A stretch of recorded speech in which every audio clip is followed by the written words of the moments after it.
அதாவது இவர் கொங்கு மண்டலத்தை சேர்ந்தவர்கள். இவங்க இன்னைக்கு நேற்றுக்கு இல்லை, இவர்கள் பல முறை ஒரு அரசியல் நிறைய அந்த ராஜதந்திரம்னு சொல்லுவாங்க, அது கொண்டவர்கள். யாருன்னா இந்த வேலுமணி சாரும் அந்த மாதிரி தங்கமணி ஐயா அவர்களும் பல ராஜதந்திரங்களை கொண்டவர்கள். அவர்கள் எப்படி எல்லாரையும் இழுத்து பிடிச்சி எப்படி எல்லாரையும் நெக்கி பிடிச்சி போட்டு மணியை டிங்குன்னு அடிக்க வச்சுருவாங்கன்னு தெரியும், மணியை நல்லாவே அடிக்க வச்சுருவாங்கன்னு தெரியும். சில சமயம் என்னன்னா இந்த கொள்கை மணின்னு ஒன்று இருக்கும் பார்த்தீங்களா, அதை அடிக்க வைக்கவே முடியாது. அது ரொம்ப கஷ்டமானது. இவர்கள் பல தூதுகள் விடுறாங்க டெல்லியிலேருந்து. நான் போன தடவையே சொன்ன மாதிரி டெல்லியிலேருந்து முயற்சி செய்கிறாங்க. இவங்க என்ன வேணா செய்யறதுக்கு தகுதியானது. அது பேசுவாங்க. அண்ணனை பொறுத்த வரைக்கும் ஒரே ஒரு விஷயத்துல தான் தெளிவாக இருப்பார் எப்பயுமே. யாருடன் வந்தாலும் எல்லார்கிட்டையும் அன்பு பாராட்டும், அன்பு காட்டும். சொல்லுங்க, கேட்டுக்கிறேன், நல்லது, வணக்கம். ஏன்னா நம்ம கொள்கையில தெளிவாக இருப்போம். ஒரே கட்சி. நான் எப்படி சொல்றேன், 1 2 3 4 5 6 7 8 இதுதான் நம்ம கட்சியோட கொள்கை. நாம் தமிழர் நான் வைக்கிறேன். எப்படி ஒரே கட்சி 234 தொகுதியிலையும் 5 ஆற்றல்களை 6 அறிவு கொண்ட மக்களுக்காக 7 நாளும் வேலை செஞ்சு 8 திசையும் தமிழை பரப்பணும், தமிழ் ஆட்சி எப்படி இருக்கணும் அப்படின்ற வளர்ச்சியை கொண்டு போகணும். நம்ம எடுக்கும்போது இது மாதிரி சில கருத்துக்கள்லாம் வரதான் வரும். ஆனால் கலெக்ட் பண்ணி நம்ம தம்பிகள் பண்ணுறாங்க. எனக்கு இந்த மாநாட்டிலேருந்து தெரிஞ்சது என்னென்னா,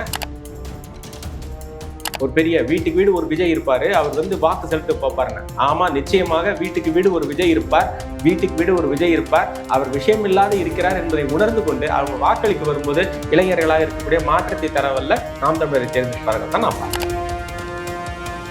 அரசியல்ல பார்க்கும்போது வளர்ச்சியை பத்தி யாருமே பேசுறது இல்லை, மாற்றத்தை உண்டாக்குறது யாருமே பேசுறது இல்லை. அப்ப நாம் தமிழுடைய வரைவு பார்த்தேன் நான் 2016 அவங்க வெளியிட்ட வரைவு, அவங்களோட மேனிஃபெஸ்டோ வருஷம் அது வருஷம் வருது பார்த்தீங்களா. அந்த 2016 அவருடைய வரைவுல பார்த்தா என்னுடைய கல்விக் கொள்கைக்கான எண்ணம் அங்க அதுல ரிஃப்ளெக்ட் ஆகுது. அது அப்படியே பிரதிபலிப்பு தெரியுது. அப்ப இதுதான் போகலாம். மற்றவர்கள் எல்லாம் இலவசம், மானியம், அதாவது ஒரு ஒழுக்கமின்மைக்கான வாய்ப்புகளை கொடுக்கக்கூடிய இடத்துக்கு போகும்போது இது நல்ல சிறப்பாக கொண்டு போறாங்க. நான்லாம் எப்படி பார்க்குறேன்னா,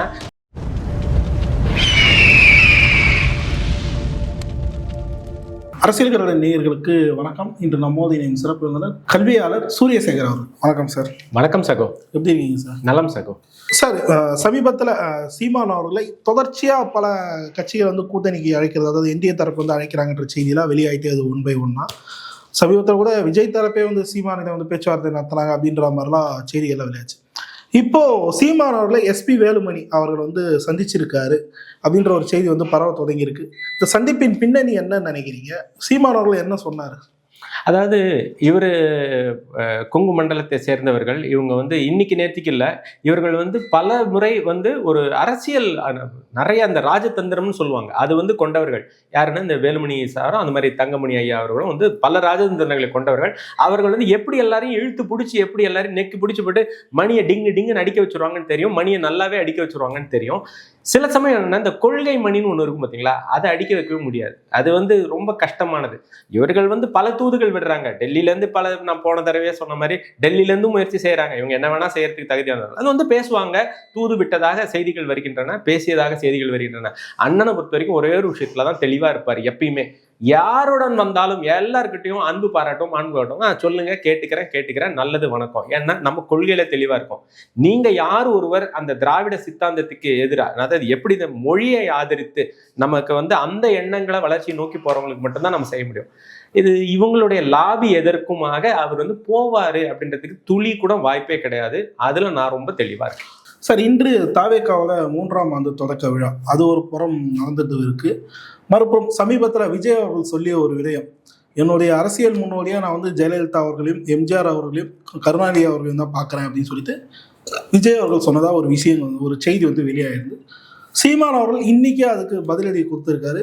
விஜய் அவர்களின் தொடக்க விழாவில் சீமான் அவர்கள் பேச்சு இப்போ இணையத்தில் வைரலாகிட்டே வருது. எப்படி பார்க்குறீங்க இதை? அதாவது அவர் கொள்கையை என்டிடிவி பேட்டியில் கருணாநிதி அவர்களை ஒரு கொள்கை ஒரு ரோல் மாடலாக எடுத்திருக்கேன்னு சொல்லியிருக்கேன். அரசியல் முன்னோடியாக எடுத்திருக்கிறேன் அப்படின்னு சொல்லி. அவருடைய எந்த கொள்கைக்கு அவர் முன்னோடியாக எடுத்திருக்கிறாருன்றது தெரியல. இன்னைக்கு அவர் பிப்ரவரி 2ஆம் தேதி ஒரு மாநாடு போட்டிருக்காரு. இப்போ அதில் பேசும்போது என்ன சொல்றாருன்னா, 1907 மாநாடு சொன்னீங்க, அரங்க கூட்டம் மாதிரி இருந்தது சார். அது அதுதான் நான் சொல்ல வரேன். அதுல ஏன்னா எண்ணிக்கை கொஞ்சம் அதிகமா இருந்தது பாத்தீங்களா? மாநாட்டுல வந்த கூட்டத்தை விட இப்ப இந்த அரங்கத்துக்குள்ள எண்ணிக்கை அதிகமா காமிச்சாரு சார். மாநாட்டுல 5 லட்சத்துல இருந்து 8 லட்சம்லாம் வந்ததா சொன்னாங்க. அப்படி ஒரு அரங்கத்துல இப்ப நீங்க யோசிச்சு பாத்தீங்கன்னா பல லட்சங்களும் பல கோடிகளும் கொண்ட மக்கள்லாம் அதுல இருக்காங்க. இப்போ உதாரணத்துக்கு பாத்தீங்கன்னா அவர் செங்கோட்டையன் அவர் இருக்கிறாரு, அப்புறம் இந்த நாஞ்சில் சம்பத் அவர்கள், இவங்கெல்லாம் இணைப்பு அதுக்கப்புறம் வந்தவங்க. இந்த ஃபெலிக்ஸ் ஜெரால்டு அவர்கள் இருந்தாரு, அவங்க இணைஞ்சிருக்கிறாங்க. அப்புறம் நிறைய பேர் அதுல உள்ள வந்திருக்காங்க. அந்த மாநாட்டுக்கு அப்புறம் பாத்தீங்கன்னா எண்ணிக்கையில நிறைய பேர் உள்ள வந்திருக்காங்க. இந்த எண்ணிக்கை தான் நம்ம அதிகமா பாக்குறோம். நிர்வாகிகள் எண்ணிக்கை அதிகமா இருக்குன்றீங்க. ஆமா, ரசிகர்கள் எல்லாம் வெளியில நிறுத்தப்பட்டு விட்டார்கள். அவங்க யாரும் திரும்ப வரதுக்கான வாய்ப்புகள் கம்மியா இருக்கும், அந்த ஒரு இது கம்மியா இருக்கும். அதனால அரங்கத்தில் உள்ளரங்குக்குள்ளேயே அவர் வச்சு முடிச்சிட்டாரு. நான் கூட என்ன நினைச்சேன்னா, இந்த பிப்ரவரி 2ஆம் தேதின்றதுனால பிப்ரவரி 1ஆம் தேதி நம்ம இந்தியாவில் ஒரு பெரிய விஷயம் நிகழ்வு நடக்கும். அது என்னன்னு உங்களுக்கு தெரியும் நினைக்கிறேன். 1ஆம் தேதி ஆனால் இந்தியாவில் வந்து வரி, பிப்ரவரி பட்ஜெட் போடுவாங்க, நிதியமைச்சர் போடுவாங்க. அதை பத்தி ஏதாவது ஒரு மக்களுக்கு பிரயோஜனமா எதையாவது சொல்லிடுவாரோன்னு நான் நினைச்சேன். ஒன்றும் சொன்ன மாதிரி தெரியல. ஆனால் அந்த என்டிடி விஷயத்துக்கு வந்தோம்னா ஒரு கொள்கையை பிடிக்கும் அப்படின்னாரு. எந்த கொள்கையை பிடிக்கும்ன்றத அவர் சொல்லணும். இப்போ உதாரணத்துக்கு நம்ம நாம் தமிழர் அண்ணன் சீமான் அவர்கள் சொல்றாங்க அப்படின்னா, நம்ம பேசுறோம்னா எம்ஜிஆர் அவர்கள் வந்து மேதகு அவர்களுக்கு தேவைப்படுற காலத்தில் உதவி செஞ்சார். அப்போ அந்த கொள்கை நமக்கு பிடிச்சிருக்குது. ஆனால் நான் என்ன சொல்றேன், இப்போ எம்ஜிஆர் வந்து என்ன சொல்றாருன்னா, இன்னைக்கு இந்த 2ஆம் 3ஆம் ஆண்டு தொடக்க விழால பேசும்போது அவர் என்ன சொல்லியிருக்கிறாருன்னா, 1977 ஜூன் மாதத்துல வந்து எம்ஜிஆர் அவர்கள் வந்து இது பண்ணாரு, அவர் வந்து எதிர்த்து கேட்டாரு, இவ்வளவு கஷ்டப்பட்டாரு, அதே மாதிரிதான் இது நடக்குது அப்படின்ற ஒரு கருத்தை சொல்றாரு. நான் யோசிக்கிறது எப்படின்னா, எம்ஜிஆர் அவர்கள் எல்லா விஷயத்திலும் இவர் ஏத்துக்கிறாருன்னா, கல்வியில கட்டாய ஆங்கிலம், தனியாருக்கு தாரை வார்த்தல், இந்த மாதிரி நிகழ்ச்சிகள்லாம் நடந்தது. அவரும் அந்த மாதிரி தனியார் பள்ளியில படித்தவர் தான். கர்ம வீரர் காமராஜர் அவர்கள் கொண்டு வந்த அரசாங்க பள்ளிகள் எல்லாம் மறைக்கப்பட்டு ஒடுக்கப்பட்டு தனியார் அதாவது கல்வி தந்தைகள் பலரை ஊக்குவித்த அந்த திட்டங்கள் எல்லாம் அந்த காலகட்டங்களில் உருவாச்சு. அதெல்லாம் கொள்கையா அவர் வச்சுட்டு இருக்கிறாரா அப்படின்றது யோசிச்சு பார்க்க வேண்டியதா இருக்கு. கல்வி தந்தையா உருவாகியவர்கள் அதுக்கு முன்னாடி சாராய ஆலைகள் வைத்திருந்தவர்களாக தான் இருக்கும். அதுதான். இப்ப அதுக்கு அவர் திருக்குறள் ஒண்ணு அற்புதமா ஒன்று சொன்னார் பார்த்தீங்களா? அதாவது அவர் புதுக்குறள் அப்படின்னு ஒன்று சொல்லிட்டு, அராஜக சக்தியும் இந்த தீய சக்தியும் எனக்கு அது வாயில நுழையில முடிச்சுட்டு என்ன சொல்றேன்னா, திமுக முதற்றே உலகுன்னு. அதுக்கப்புறம் அவங்க வந்து இந்த குசேலன் படத்துல ஒரு காமெடி வரும், அண்ணா என்ன இன்னும் ஒரே ஒரு வாட்டினேன், அண்ணா என்ன இன்னும் ஒரே ஒரு வாட்டினேன்ற மாதிரி அந்த மக்கள்லாம் திருப்பி அந்த குரலை ஒரு வாட்டி சொல்லுங்க, அந்த இன்னொரு வாட்டி குரலை சொல்லுங்க, இன்னொரு வாட்டி அந்த குரலை சொல்லணும்னா ஒரு 3 வாட்டி குரலை சொல்லி அந்த மக்கள் மனசுல அதை கொண்டு போறாரு. அப்ப திமுக முதற்றே உலகுன்னா என்ன? முதற்றே உலகுன்னா அன்னைக்கு ஆரம்பிச்சது அப்படின்றாரு. திமுக ஆரம்பிச்சதுன்றாங்க. திமுகல இருக்கிற தீ என்னங்க?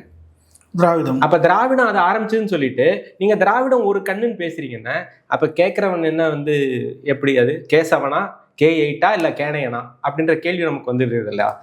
நம்ம எப்படி பார்த்துட்டு இருக்கோம்னா, அவரு இன்னொன்னு சொல்றாருங்க, டெக்னிக்கலா எப்படின்னா, டெக்னாலஜிலாம் வளர்ந்துருச்சுங்க, எப்படிலாம் நாங்க பண்ணியிருக்கோம், நீங்க இன்னும் பழைய தகர டப்பாவை போட்டு உருட்டிட்டு இருக்கீங்க அப்படின்னு பேசுறாரு. டெக்னிக்கலா வளர்ந்துட்டீங்க. ஆமா, வளர்ச்சிக்காக உங்களுடைய திட்டம் என்ன? முதல்ல இந்த பிப்ரவரி 1 அந்த நிதியமைச்சர் கொண்டு வந்திருக்கிறாங்க, அதுல ரேர் மேக்னெட் காரிடார் அதை பத்தி ஏதாவது சொன்னாரா? அது எவ்வளவு பெரிய வளச்சுரண்டலுக்கு வித்துடு போகுது. கேரளா, ஆந்திரா, தமிழ்நாடு இதெல்லாம் காலியாக போதுன்றதுக்கான முன்னோடியை விட்டுருக்கிறாங்க. அதை பத்தி எந்த ஊடகமும் பேசல, அதை பத்தி யாரும் பேசல. பேச போறது ஒரே ஆளு நாம் தமிழர் அண்ணன் மட்டும்தான். அது இப்ப இல்ல, தேர்தல் காலத்துல அதை பேச முடியாது. அது ஆனா பெரிய ஒரு திட்டம், அது பின்னாடி வரப்போகுது, எல்லாரும் பேச போறாங்க. அதை பத்தி அவர் பேசல. அதுக்கப்புறம் அவர் என்ன சொல்றாருன்னா, இந்த திருக்குறள் திமுகல இருந்து நமக்கு எதிராளிகள் பல கூட்டணி, நம்ம மக்களோட கூட்டணி. முதல்ல எப்படி சொன்னாரு, நம்ம கூட்டணி இல்லையா, வாய்ப்பு கொடுப்போம் இல்லையா அப்படின்னாரு. இப்ப எப்படி சொல்லிட்டாருன்னா, மக்களோட தான் கூட்டணி. அதுக்கப்புறம் எதிரிகள் 2 பேரோ 3 பேரோ சரி 4 பேரோ அப்படின்னு, அது சர்க்காஸ்டம்னு சொல்லுவாங்க, கிண்டலாக அதை கடந்து போகலாம் அப்படின்னு அவர் முயற்சி செய்யறாரு. ஆனால் மக்கள், அதுக்கப்புறம் இன்னொரு விஷயம் சரண், நான் என்ன கவனிச்சேன்னா, அந்த மாநாட்டுக்கு பின்னாடி ஒன்று எழுதியிருந்தாங்க பாருங்க, அந்த இதுல வீட்டுக்கு வீடு விஜய். அதை பார்த்த உடனே எனக்கு, ஒருவேளை நமது அருமை சகோதரர் ராஜ்மோகன் அவர் முன்னாடியே அவர் திமுக பக்கம் கொஞ்சம் சார்பு நிலையில எடுத்து பேசியிருக்கும் போது அவர் ஏதாவது இதுக்கு கொடுத்துருப்பாரோ. ஏன்னா அப்போ ஒரு அட்வர்டைஸ்மெண்ட் ரொம்ப ஃபேமஸா வரும், வீட்டுக்கு வீடு சன் டன் டனா டன்னு. இன்னைக்கு நம்ம எல்லாம் டண்டனக்கா டன் தான் ஆடிட்டு இருக்கிறோம். எதனால? அந்த சன் வந்ததுனால. இப்ப அதே மாதிரி வீட்டுக்கு வீடு விஜய். இந்த கணிப்பை பத்தி திரிப்பை பத்தி ஒரு ஆளும் இருப்பாங்க. ஆமா, விஜய் ரசிகர்கள் வீட்டுல இருப்பாங்க தான். நானும் விஜய் ரசிகர் தான். நான் பல திரைப்படங்கள் ரசிப்போம், எல்லா படங்களும் ரசிக்கமா ரசிப்போம். அது வாக்கா மாறுமா? அதுதான் அங்க கேள்வி. அப்ப வாக்கா மாறத்துக்கு வாய்ப்பு என்னன்னு நான் பாக்குறேன் தம்பி. ஒரே கட்சி, நான் வந்து எப்படி சொல்றேன், 1 2 3 4 5 6 7 8 இதுதான் நம்ம கட்சியோட கொள்கை, நாம் தமிழர். நான் வைக்கிறேன் எப்படி, ஒரே கட்சி, 234 தொகுதியிலையும் 5 ஆற்றல்களை 6 அறிவு கொண்ட மக்களுக்காக 7 நாளும் வேலை செஞ்சு 8 திசையும் தமிழை பரப்பணும், தமிழ் ஆட்சி எப்படி இருக்கணும் அப்படின்ற வளர்ச்சியை கொண்டு போகணும் நம்ம எடுக்கும்போது இது மாதிரி சில கருத்துக்கள்லாம் வரதான் வரும். ஆனால் கலெக்ட் பண்ணி நம்ம தம்பிகள் பண்றாங்க. எனக்கு இந்த மாநாட்டிலேருந்து தெரிஞ்சது என்னன்னா, அவர் மக்கள் அவர் விட்டு போகிறாங்கன்றதான் எனக்கு எண்ணம். திரும்ப அந்த கூடினா கூட்டம் வரும், அதெல்லாம் எனக்கு ஏற்புடையதா இல்லாம போயிடுச்சு. விஜய் அவர்கள் வருகைக்கு பின் சீமானவர் அடிபட்டு போவாரு, காலி ஆயிடுவார் அப்படின்னு சொல்லிட்டு ஒரு நிறைய செட் பண்ணிட்டே வந்தாங்க. ஆனா இப்ப விஜய் தொடர்ந்து எக்ஸ்போஸ் ஆகிட்டே வர்றாரு மக்கள் மத்தியில. கரூர் இஷ்யூவில் மக்களுக்காக நிற்கல, தன் கட்சிக்குள்ளேயே 1000 பிரச்சனைக்கு அதை சரி பண்ண செய்ய முடியல, ரசிகர்கள் தொந்தராக கன்வெர்ட் பண்ண முடியல, இன்னமும் ரசிகர் மனப்பான்மையே இருக்காங்க.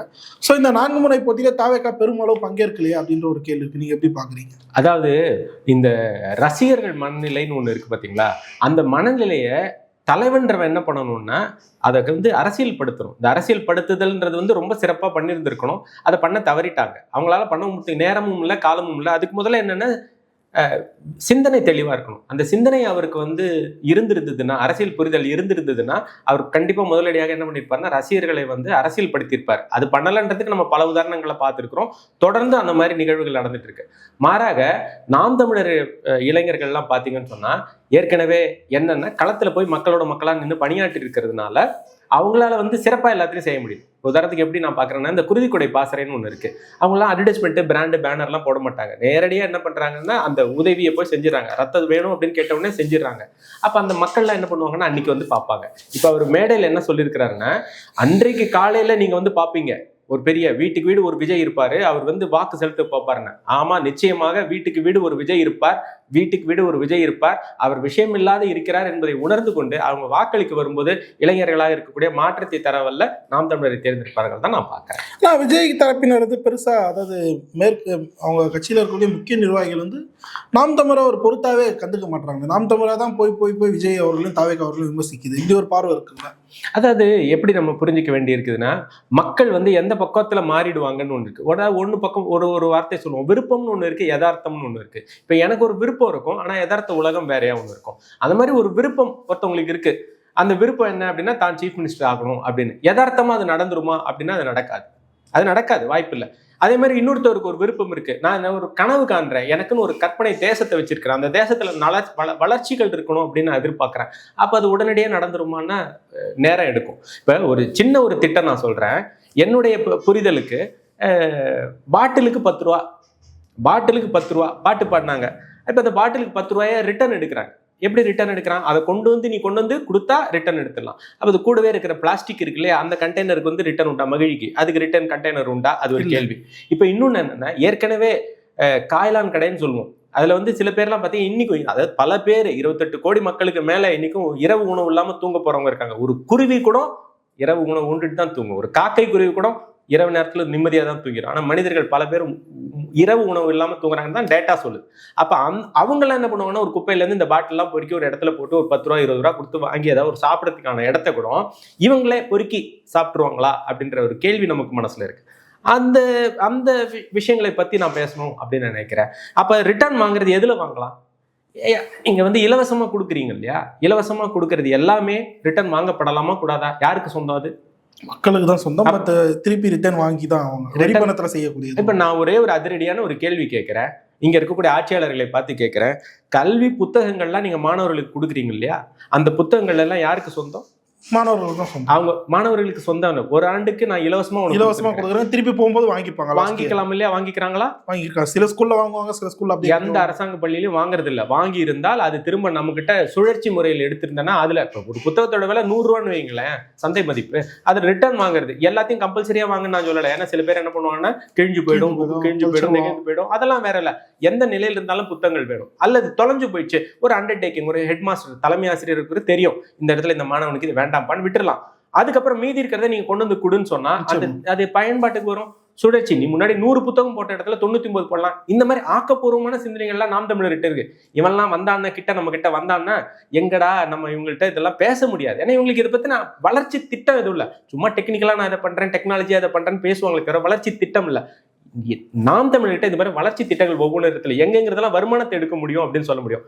இவங்க வருமானத்தை எங்கிருந்து எடுக்கிறாங்க? 15 கோடி எய்த்ததுக்கு ஐடிக்கு ஒரு இன்னைக்கு பாருங்க, அவர் பேசினார் இல்லையா திருக்குறளுக்கு, அதுக்கு விஜய் அவர்கள் தரப்பு இது பேசின உடனே திமுகல இருந்தும் அதிமுகல இருந்து தான் ரிப்ளை வரும். பலாடடி படபட தடாலடியா பேசுவாங்க. என்ன சொல்லுவாங்கன்னா, ஒரு ஊழல் குற்றச்சாட்டு எங்களால் நிரூபிக்கப்பட்டதா? யார்? திமுக கேட்கும். அதிமுக அதை பத்தி பேச மாட்டாங்க. நீங்கள் எப்படியாப்பட்டாலும் கேட்டு நிறுத்திடுவாங்க. திமுக இருந்து கேட்பாங்க, எங்கள் தலைவரை யாராலையும் கடைசி வரைக்கும் சொல்ல முடியல. அதே தானே நம்மளும் சொல்றோம். ஒரு விஷயத்தை நிரூபிக்கப்பட இல்லை என்பதனால அது சரி என்றோ தவறு முடிவெடுக்க முடியாது. மக்களுக்கு தெரியாதுங்களா? மக்களுக்கு தெரியும் எது வளர்ச்சி, உண்மையான வளர்ச்சி. வாங்க பின்னாடி போய் பேசுவோம்னு ஒரு ஆளு, முன்னாடி பேசுவோம்னு ஒரு ஆளு, இப்ப இருக்கிற நிலையை பற்றி பேசுவோம்னு ஒரு ஆள். இப்ப இருக்கிற நிலையில இருந்து பின்னோக்கி நம்ம வளர்ச்சி எப்படி இருக்குன்றதை நோக்கி பார்க்கணும். நான் ஒரு சின்னதா ஒரு உதாரணம் உங்களுக்கு என்ன கொடுத்தேன், போட்ட புத்தகங்களை திரும்ப அரசு பெற்றுக்கொள்ளும். இப்போ அதே மாதிரி மாணவர்களுக்கு மடிக்கணினிகள் திட்டம் எல்லாம் கொடுத்துருக்காங்க. அந்த மடிக்கணினி எவ்வளவு நேரத்துல இருக்கு? இப்போ நம்மளே ஒரு லேப்டாப் வாங்குறோம், எத்தனை வருஷத்துக்கு அது இருக்கும் ட்ரெண்டியா? ஒரு 3 வருஷம், அது அதிகபட்சம் 3 வருஷம். அப்ப அதுக்கப்புறம் திரும்பி வாங்க. நான் என்ன சொல்றேன், இப்ப நிறைய பேர் என்ன பண்றாங்கன்னா, நான் இது திட்டத்தால் நான் பயன்பெற்றேன், நான் முதல்வன் திட்டத்தால் பயன்பெற்றேன், புதுமை பெண் திட்டத்தால் பயன்பெற்றேன். இப்ப புதுமை பெண்ல ரீசெண்டா பெண்கள்லாம் பள்ளியில அது ஒரு காணொலி பார்த்தோம். நான் அதை சொல்லல. ஆனா இந்த மாதிரி திட்டத்தால் பயனடைந்தவர்கள் எல்லாரையும் தகவல் திரட்டு பண்ணி, நீ திரும்ப இந்த சமூகத்துக்கு என்ன கொடுத்திருக்கிற? நீ ஒரு 1000 ரூபாய் எனக்கு நம்ம அனைவருடைய வரி பணத்தின் மூலமாக இலவசமாக நீங்க கொடுத்த, உங்க வீட்டு காசை நீ கொடுக்கல. அப்படி கொடுக்கப்பட்ட அதை அந்த மாணவன் திரும்ப, நான் இன்னைக்கு இந்த மருத்துவ நிலையை அடைந்து விட்டேன், இந்த இடத்துக்கு வந்திருக்கிறேன் அப்படின்னு சொல்லி திரும்ப இந்த அரசு பள்ளிக்கு ஏதாவது செஞ்சிருக்கிறாங்களா? அதுக்கான கட்டமைப்பு இருக்கா? இதை பிரைவேட் ஸ்கூல்ல அலுமினியம்பாங்க. அந்த மாதிரி ஏதாவது ஒண்ணு இருக்கா? நீங்க சும்மா தொண்டு நிறுத்த வச்சு வேலை செய்யறதுல தான் உங்களுக்கு ஆர்வம் இருக்கு. இந்த மாதிரி வளர்ச்சிக்கு நிறைய பண்ண முடியும். அந்த பேச்சை பற்றி யார் பேசுகிறார்களோ அன்னைக்குதான் அந்த மக்களுக்கு நல்ல ஒரு வாய்ப்பு. அந்த வளர்ச்சியை பேச விடக்கூடிய பேசக்கூடிய ஒரே தலைவர் யாருன்னா அண்ணன் சீமான் அவர்கள் மட்டும்தான். அப்ப அவரை நம்ம எப்படி பேச விட்டுறக்கூடாதுன்னா, அவரை சுத்தி அதாவது இங்க இந்த கோமாளிக்கும் கூத்தாடி இங்க பார்த்துட்டே இருந்தாலும் நம்ம அங்கதான் இருக்கும் கவனம். இங்க சொல்ல வர கருத்து போயிடும். அதை தான் அவங்க திட்டம் போட்டு செய்யறாங்கன்னு நான் பாக்குறேன். சார், ரீசெண்டாக அந்த என்டிடிவிக்கே திருப்பி வருவோம். என்டிடிவியில் உதயநிதி ஸ்டாலின் அவர்கள், கனிமொழி அவர்கள், எடப்பாடி அவர்கள், நயினார் நாகேந்திரன் அவர்கள் தாவேகா சார்பாக அருண்ராஜெலாம் கலந்து கொண்டாங்க. தமிழகத்தில் 3வது பெரிய கட்சி, 8% மாநில கட்சி அந்தஸ்து பெற்ற ஒரு கட்சியை அங்கே இன்வைட் பண்ணவே இல்லை. இது ஒரு சர்ச்சைக்குரிய விடயமா மாறி இருக்கு. எப்படி பார்க்குறீங்க? ஏன் இன்வைட் பண்ணலன்னு நினைக்கிறீங்க? எனக்கு 2 விஷயம் தான் பொதுப்படியாக தெரியுது. முன்னாடி மொழி அப்படின்றது பார்த்தீங்கன்னா, இந்த மொழி சிதைவுன்றதை ஏற்படுத்தணும். இந்த மொழி மேல இருக்கிற அபிலாஷை, விருப்பம் கொண்டவர்கள் யாருன்னு பார்த்தீங்கன்னா, இந்த வடக்கர்கள், தெலுங்கர்கள், கன்னடர்கள், மலையாளர்கள், அவங்கெல்லாம் இருப்பாங்க. நமக்கு நம்ம மொழி இனம், மொழி அடையாளம், மொழி பற்று இது எல்லாத்தையுமே ஒழிக்கணுன்றதுக்காக திட்டமிட்டு கட்டமைக்கப்பட்டது தான் இந்த திராவிட கொள்கை. அப்ப இந்த திராவிடத்துக்கு யாரெல்லாம் நல்லா உங்களுக்கு ஜால்ரா போடுவார்களோ அவங்கெல்லாம் தான் ஒரு பக்கத்துல நின்றுக்கிட்டு இந்த என்டிடிவி மாதிரி ஒரு விஷயத்தை வச்சிருக்காங்க. அங்க அண்ணனை கூப்பிடுவதற்கான வாய்ப்பு சுத்தமா இல்லை. ஆனால் இதெல்லாம் மக்கள் ஆட்சிக்கு நேர எதிரான கொள்கை கூடாது. இதுதான் உங்களுடைய ஊடக தர்மமா அப்படின்னு இருக்கு. மக்கள் இதை பத்தி எல்லாம் பேசுவாங்க. அதுவும் அங்க என்ன பேசுறாங்கன்னா, ஆங்கிலத்தில் பேசுறாங்க. சீஃப் மினிஸ்டர் தமிழ்ல பேசுவாரு. இவங்களுக்கு இப்ப நாம் தமிழர், எப்பயுமே தூய தமிழ் பேசுபவர்கள் அப்படின்னு இவங்க நினைச்சிட்டு இருக்காங்களா? இதை விட கேலி கூத்து எதுவுமே கிடையாது.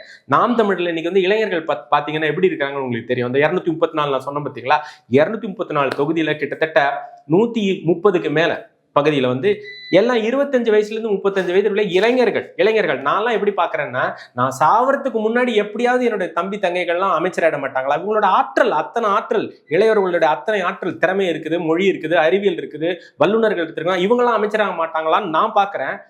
எப்படியாவது நான் தாத்தாவா தான் இருக்கேன், சாகும்போது நான் ஒரு மினிஸ்டரா செத்தா நல்லா இருக்கணும், தாத்தாக்களை வச்சு கொண்டு கட்சி நடத்தக்கூடிய ஒரு இடத்த நான் இப்ப பாக்குறேன். மக்கள் தான் சிந்திக்கணும்.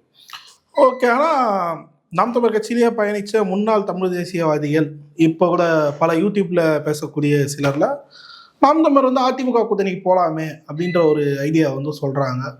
பாஜக இருக்கக்கூடிய அதிமுக கூட்டணியில செல்லணும் அப்படின்னு சொல்லிட்டு அவங்க சொல்றதை நீங்க எப்படி பாக்குறீங்க? அதாவது அவங்க தமிழ் தேசிய கொள்கையை வைத்திருக்கக்கூடிய யூடியூபர்கள் அப்படி பேசுறாங்க அப்படின்னு சொன்னா அவங்களுடைய வயதை நமக்கு பார்க்கணும். அதாவது பொறுமையின்மையை பார்க்கலாம். அதாவது என்ன, காலம் கருதி இருப்பர் கலங்காத ஞாலம் கருதுபவர் அப்படின்னு வள்ளுவர் சொல்லியிருக்காரு. அப்படின்னு உலகத்துல நம்ம எப்ப ஜெயிக்கணுமோ, அதாவது உலகத்தையே, ஞாலம்னா உலகத்தையே ஜெயிக்கணும்னு நினைக்கிறோம், கரெக்டான டைம் வரதுக்காக காத்துட்டு இருப்பான். அந்த மாதிரிதான் இப்ப நம்ம இந்த முறை ஜெயிக்கலன்னாக்க, நான் இந்த முறை ஆட்சிக்கு வரலன்னா அடுத்த முறை நான் ஆட்சிக்கு போறேன், அடுத்த முறை ஆட்சிக்கு வரேன், அதற்கான முயற்சி நம்ம தொடர்ந்து செஞ்சுக்கிட்டே இருக்கணும். பசங்க கிட்ட நான் அதை தான் சொல்றேன். அதாவது if you don't try something you will never reach that thing. நீ அட்டெம்ப்ட் பண்ணும்போதே நான் பண்ண மாட்டேன் அப்படின்னா அப்போ உங்களுக்கு வந்து அந்த எண்ணம் விடாமுயற்சின்றது இல்லாம போயிடுச்சு. அப்ப அந்த இடத்துல முயற்சியை திரும்ப திரும்ப திரும்ப செய்யணும். நான் இல்லை, நான் அடுத்த என் பிள்ளை. இப்ப நான் வந்து ஒரு ஏழை எளிய மகன், எங்க தாய் தகப்பன்லாம் வந்து கஷ்டத்தை பார்த்தா நான் பசியோட படுத்த நாள்லாம் உண்டு. ஆனா இன்னைக்கு என்னுடைய மகளை நான் ஒரு இடத்துக்கு கொண்டு வரதுக்கு நான் கஷ்டப்பட்டு தான் ஆகணும். அந்த மாதிரி அடுத்தவர்கள் அடுத்த தலைமுறைக்காவது நல்ல விஷயங்களை கடத்திருப்பது மட்டும்தான் நாம் தமிழர் கொள்கையா இருக்க முடியும். இல்லைன்னா அது தமிழ் தேசியமாக இருக்கணும்ன்ற அந்த கொள்கையிலே அவங்களுக்கு மாறுபட்ட சிந்தனைகள் வந்துருச்சோன்ற ஒரு ஐயம் ஏற்படுது எனக்கு. இறுதியா ஒரே ஒரு கேள்விதான் சார். வட தமிழகத்துல பெரும் சமூகம், வன்னியர் சமூகம், பறையர் சமூகம், 2 சமூகம் வந்து இருக்காங்க. பறையர் சமூக வாக்குகள் ஆல்ரெடி திருமாவளவன் நடவடிக்கையாலும் திமுகவின் அடக்குமுறையினாலும் ஒரு மாற்றத்தை தேடிட்டு வராங்க. அந்த வகையில் சீமான் அவர்கள் முன்னெடுக்கக்கூடிய பல இஷ்யூக்கள், பறையர் சமூகம் சம்மந்தப்பட்ட பல இஷ்யூக்கள்னால அவர் பக்கம் இப்போ கன்சாலிடேட் ஆக ஒரு அளவுக்குன்னு சொல்கிறாங்க. மறுபக்கம் வன்னியர் சமூகத்துக்கு ஒரு ஐக்கான பாமக வந்து இருந்ததுன்னே சொல்லலாம். பாமக இப்போ பிளவுட்ருக்கு. அன்புமணி அவர்கள் வந்து ஏடிஎம்கே கூட்டணியில் இருக்காரு. ஐயா ராமதாஸ் அவர்கள் இப்போ எங்கே போவாருன்னு தெரியல. அவர் பின்னாடி எவ்வளோ பேர் போவாங்கன்றது இப்போ ஒரு கேள்வியாக இருக்குது. என்டிஏ கூட்டணியில் பாமக இணைஞ்சது வன்னியர் சமூக மக்கள் மத்தியில் எந்த அளவுக்கு வரவேற்பு பெற்றிருக்குதுன்னு தெரியல. இந்த வகையில் இப்போது ஜே குரு அவர்களுக்கு வந்து சீமான் அவர்கள் அவரோட பிறந்தநாளை முன்னிட்டு வாழ்த்து மடலாம் வெளியிட்டிருக்காங்க. இது அந்த சமூக மக்கள் மத்தியில் ஒரு வரவேற்பே பெற்றிருக்கு. ஸோ வட தமிழகத்தில் முன்பே இருந்தது இப்போ நாம் தமிழர் கட்சி வலுவாயிருக்குன்னு நினைக்கிறீங்களா? அதாவது இந்த வட தமிழகத்துல அப்படின்னு சொல்லும்போது ஏற்கனவே ஒரு தேர்தல் ஒன்று, இடைத்தேர்தல் ஒன்று நடந்தது. விக்ரவாண்டி சொல்றீங்க. அந்த இடைத்தேர்தல்லையே நமக்கு வந்து அதனுடைய சிம்டம்ஸ் புரிய ஆரம்பிச்சிச்சு. அதாவது என்ன சொல்லுவாங்கன்னா, விளையும் பயிர் முளையிலேயே தெரியும் என்பது போல நமக்கு அதோட சிம்டம்ஸ் வந்து அப்பயே தெரிஞ்சிடுச்சு. அதனால இது அதை நோக்கி நல்லபடியாக தான் போகும்னு நினைக்கிறேன். அது இந்த சமூகம் அந்த சமூகம்னு இல்லை. நான் திருப்பி எப்பயுமே ஆணித்தரமா சொல்றது ஒண்ணுதான். ஆதியில் இல்லாத பாதியில் வந்து பெரும் பீதியை தந்திடக்கூடிய கொடிய நோய் இந்த சாதியை தூக்கி போட்டுட்டு எவன் ஒருவன் தமிழனாக இணைவோம்னு. ஏன்னா ஏற்றத்தாழ்வுகள்ன்றது எதுல வருதுன்றது பார்க்கணும். அந்த எண்ணத்துலதான் வருது. அதை தூக்கி போட்டு எல்லாருக்கும் சமம், எல்லாரும் வாங்க கூடி உண்போம். அது கிடைக்கிற இடத்தை எல்லாத்தையுமே நம்ம வந்து பகிர்வு செய்வோம். யாருக்கு எவ்வளவு இருக்கு, என்ன ஏது எல்லாத்தையும் செய்வோம்ன்ற அந்த உண்மையான சித்தாந்தமும் உண்மையான எண்ணமும் இருக்கணும். அதுல நான் அந்த கமெண்ட் எல்லாம் பார்ப்பேன். நம்மளுடைய காணொலியில நாகராஜன் ஐயா ஒருத்தர் வந்து கமெண்ட் போட்டிருந்தாரு. அவர் வந்து அண்ணாமலை என்னைக்கா இருந்தாலும் இப்படி இருப்பார், RSS பின்புலம் இருப்பார், திரிசக்தியார் அவர்கள் இப்படிதான் இருப்பார்னு ஒரு கமெண்ட் போட்டிருந்தீங்க. அந்த கமெண்ட்டுக்கெல்லாம் நான் வந்து சொல்லணும்னா எனக்கு ஒரு விஷயம், இந்த கமெண்ட் எல்லாம் நாங்க படிக்கிறோம். அந்த கமெண்ட்டுக்கு நல்ல கமெண்ட்ஸுகள் வரும்போது இங்க வரவேற்கப்படுங்கன்னா, நாகரிகமான கமெண்ட்டுகளை மேற்கொண்டு நீங்க சொன்னாக்க நமக்கு அரசியல்களுடன் வளர்வதற்கும் உதவியாக இருக்கும். நம்ம அதை பத்தி பேசவும் நல்லா இருக்கும். இன்னொரு காணொலியில இந்த கமெண்ட்டுக்கு கண்டிப்பா பதில் சொல்றேன்.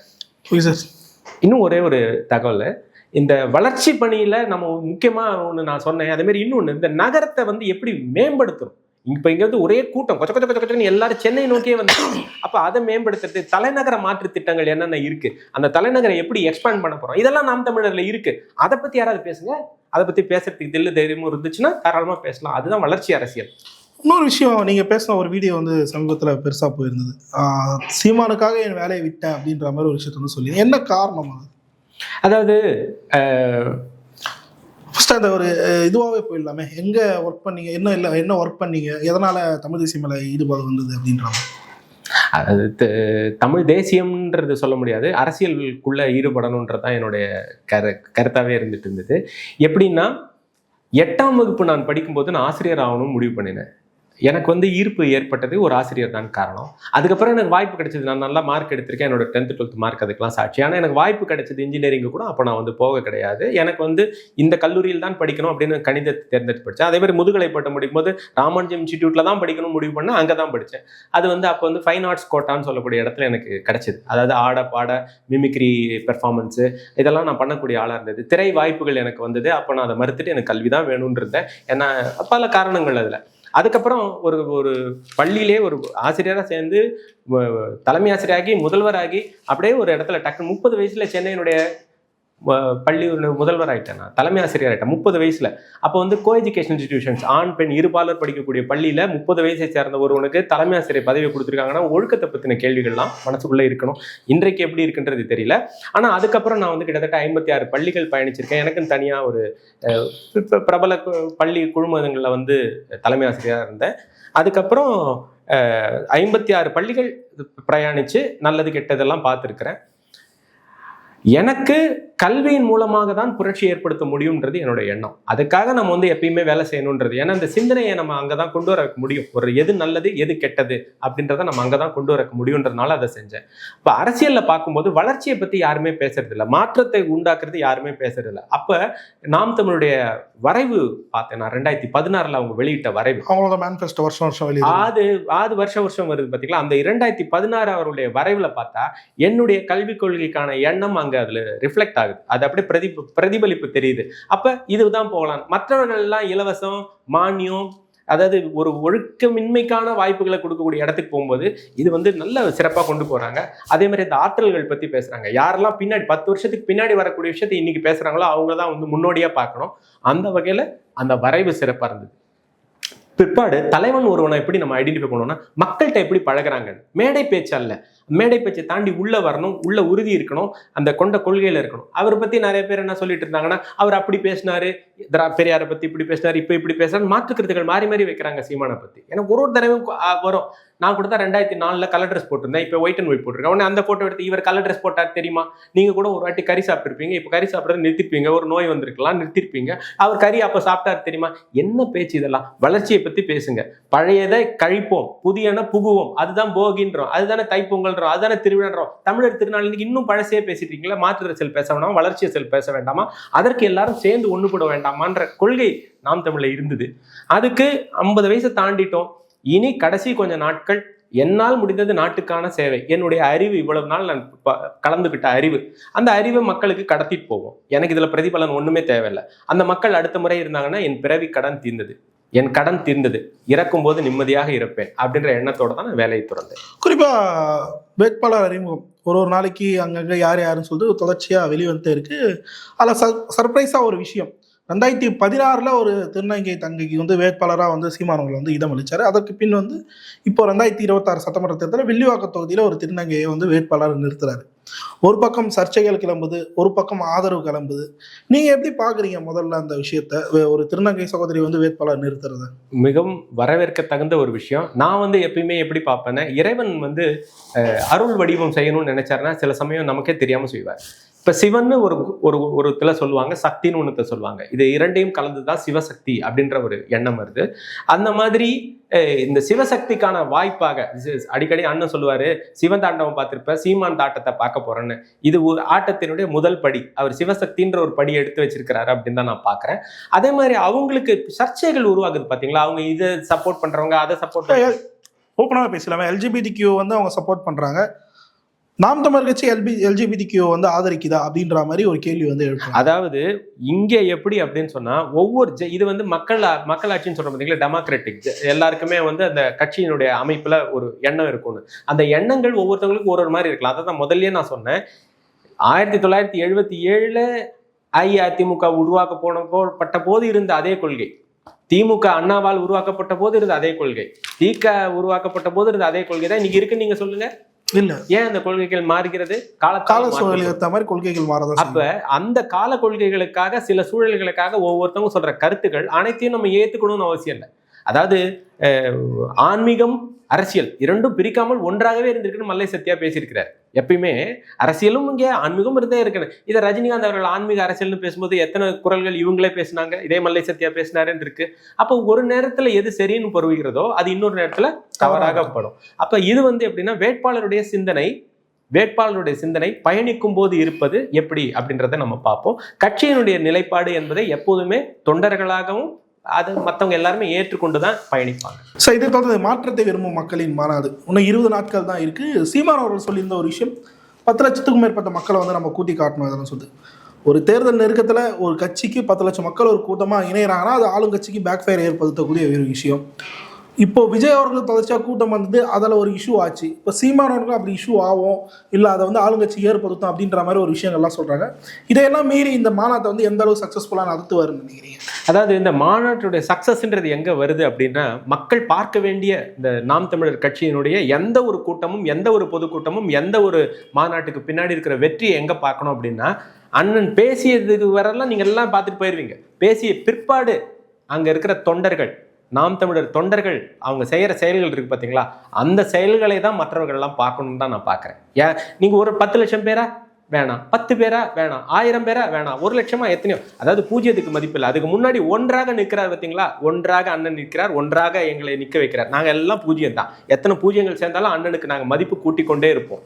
அப்போ இவங்க எல்லாரும் சேர்ந்து என்ன பண்ணுறாங்கன்னா, ஒரு மாநாடு முடிஞ்ச உடனே நாற்காலிகள் எடுத்து தாங்களே வைப்பாங்க, நெகிழிகள்லாம் எனக்கு இல்லாமல் பார்த்துப்பாங்க, குப்பைகள் எல்லாம் அள்ளி போடுவாங்க. இந்த மாதிரி ஒரு கூட்டத்தை நடத்தி காட்டுவதற்கு தயவு செஞ்சு எல்லாரும் கூட்டத்துக்கு வாங்க.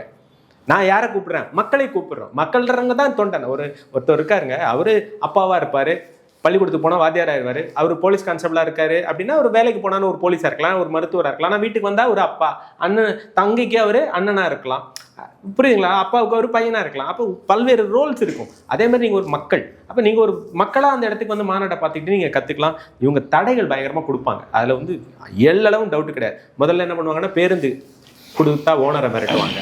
அதற்கான வாய்ப்புகள் இருக்கு. இது புதுசல்ல, இது புதிதல்ல, இது எப்பயுமே ஆண்டாண்டுகளா பல ஆண்டுகளாக பார்க்கப்படுகிறது. அது இந்த ஆண்டு மிக கொடுமையான நெருக்கடியை கொடுப்பாங்க. ஏன்னா இந்த தேர்தல் மிகப்பெரிய தேர்தல், மாற்றத்தை மக்கள் விரும்புகின்ற, மாற்றம் உள்ள கொதிச்சிட்டு இருக்கிற மக்கள் எல்லாம் வரப்போற தேர்தல்.